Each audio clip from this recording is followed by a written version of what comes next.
Kepemimpinan Presiden Jokowi mendapat pengakuan internasional. Setelah Indonesia terpilih sebagai pemimpin negara-negara G20, Presiden Amerika Serikat Joe Biden mengundang secara khusus Presiden Jokowi untuk bicara soal penanganan corona di Global COVID-19 Summit. Dan kali ini, giliran mantan Presiden Dewan Keamanan PBB, Kishore Mahbubani, yang memuji Jokowi setinggi langit.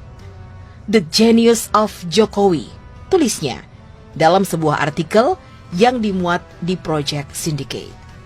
Mahbubani memimpin Dewan Keamanan PBB pada tahun 2001 sampai 2002. Kini dia adalah peneliti di Asia Research Institute of the National University of Singapore. Dia adalah penulis buku Has China Won, yang kini jadi referensi di tingkat dunia. Lalu apa yang ditulis Mahbubani soal Jokowi?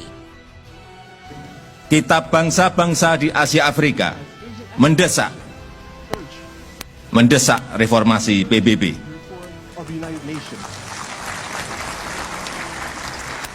Agar berfungsi secara optimal sebagai badan dunia yang mengutamakan keadilan bagi kita semua, bagi semua bangsa.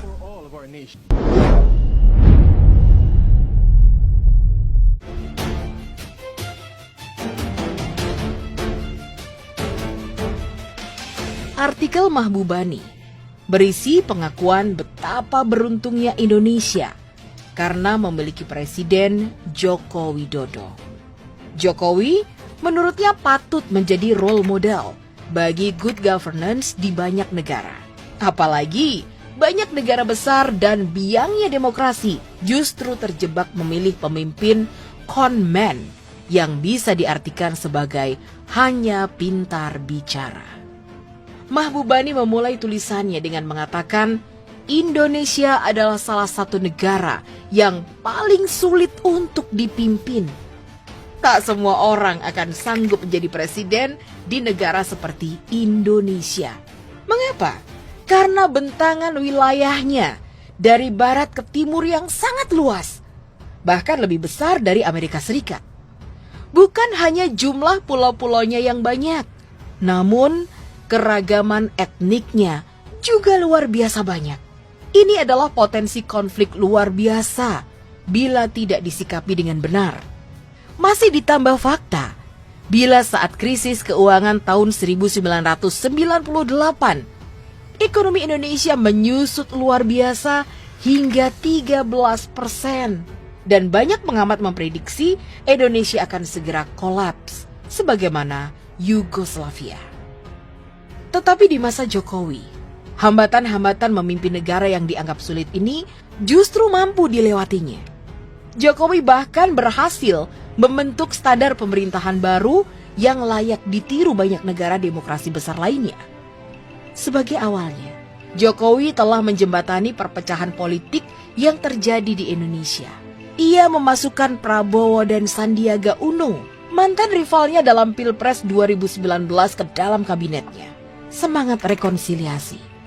Apa yang dilakukan Jokowi saat menjadi Presiden Republik Indonesia bahkan tak dapat terpikirkan oleh Presiden Amerika Serikat saat ini, Joe Biden.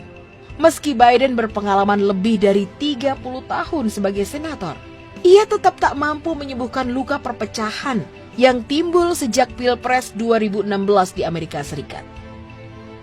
Presiden Brazil, Jair Bolsonaro, bahkan makin memperdalam jurang perbedaan di antara masyarakat Brazil. Sebaliknya, Jokowi bahkan dapat membalik momentum dengan membuat partai-partai dan kelompok paling fundamental Islam menjadi lebih inklusif. Jokowi berhasil menyatukan kembali kelompok-kelompok yang saling bersilangan tersebut secara politis. Dalam satu wawancara, Jokowi mengatakan, sila ketiga dari Pancasila mensyaratkan persatuan Indonesia. Persatuan meski ada banyak perbedaan. Sebelum Jokowi menjadi Presiden Republik Indonesia, koefisiensi Gini Indonesia stabil di angka 40. Koefisien ini menghitung distribusi pendapatan di antara masyarakat suatu negara.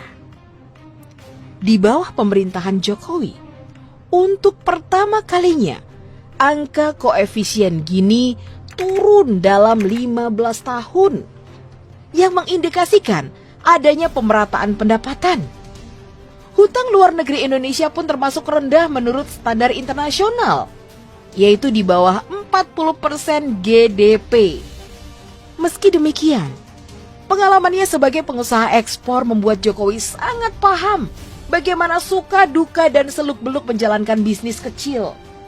Dengan kekuatannya, ia mendorong reformasi undang-undang ketenagakerjaan yang memungkinkan bisnis tetap berjalan di masa-masa sulit seperti pandemi. Jokowi juga sangat berkomitmen dalam pembangunan infrastruktur, dari Aceh di barat hingga Papua di timur. Jalan kereta api juga mulai dikerjakan sepanjang 2.000 km melintasi Sumatera, dari Banda Aceh menuju Lampung. Juga sepanjang 1.000 km melintasi Sulawesi, dan mulai merintis pembangunan jalan kereta api di Kalimantan. Sementara di Jawa, 700 km jalan tol berhasil dibangun hanya dalam kurun waktu 3 tahun. Tahun 2015 sampai 2018. Sementara, pemerintah terdahulu di bawah SBY hanya mampu membangun jalan tol sejauh 220 km. Jokowi juga berhasil meningkatkan peringkat World Bank's Doing Business Index Indonesia dari 120 ke peringkat 73 pada tahun 2020. Mahbubani menutup artikelnya dengan mengatakan, masyarakat dunia kini hidup dalam paradoks. Ilmu pengetahuan modern telah membawa kita pada pengetahuan-pengetahuan untuk menjalankan pemerintahan dengan baik.